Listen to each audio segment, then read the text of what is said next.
Call the next part of the Dinner Special podcast the pressure cooker. I'm going to ask you Okay. 7 fast and fun questions that we want to know your answers to. Are you up for it? Yes. Number 1, which food shows or cooking shows do you watch? Well, I was a big fan of the Food Network star for a really long time. So anytime that the Food Network or Cooking Channel is on, I'll really watch anything on there. But Food Network star was probably my favorite. Great.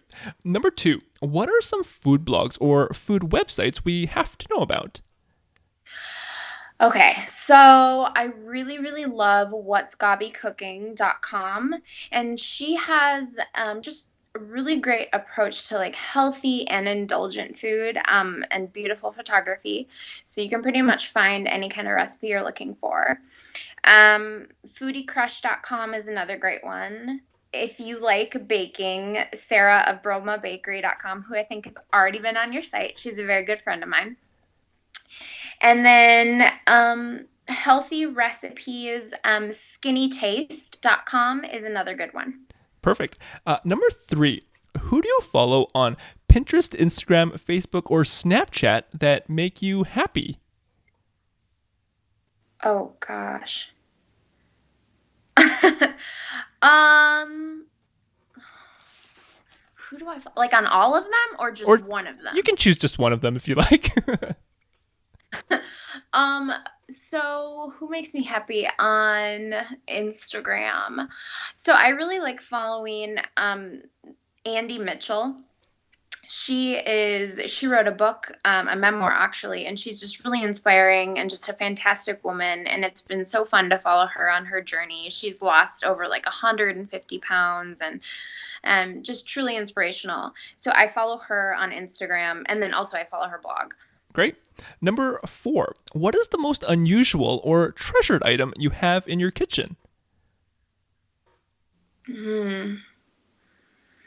I have an avocado slicer. It's really helpful, so I don't have to do it with my knife and kind of like chop off my hand when I'm trying to get the pit out. So it does it all for you. It's really, really nice. So how does that how would it work? Like does it peel it for you as well as take out the seed?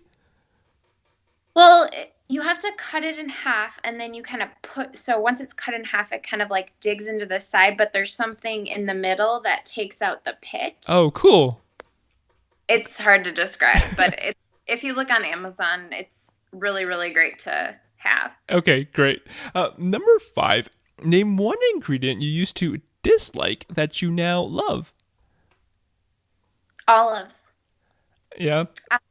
My brother told me when I was a little girl that olives were, I think he said snails. And for some reason, I don't know, I was like 5 and I believed him for the longest time. And every time I looked at olives, I just had this like disgusting, it was just gross to me. But now I love them.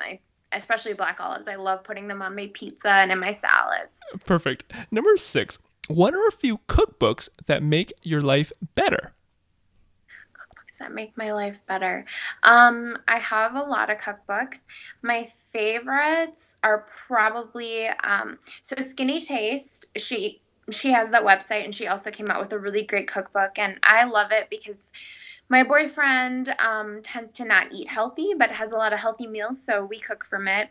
Another great one is Back in the Day Bakery Cookbook. It's just a fun baking one. There's lots of cakes and cookies and pies, so I always use that for when I'm cooking, or sorry, when I'm baking for my family on special occasions. And I think those are like my go-tos. Perfect. And finally, the last question, number 7, what song or album just makes you want to cook? Um, So Florence and the Machine. I think it's not her latest album, it's the one before that. I don't remember the name of it, but anything by Florence and the Machine, really, she's amazing. So I just get in the kitchen and jam out. Awesome. Well, congratulations, Monique. You have officially survived the pressure cooker. Excellent.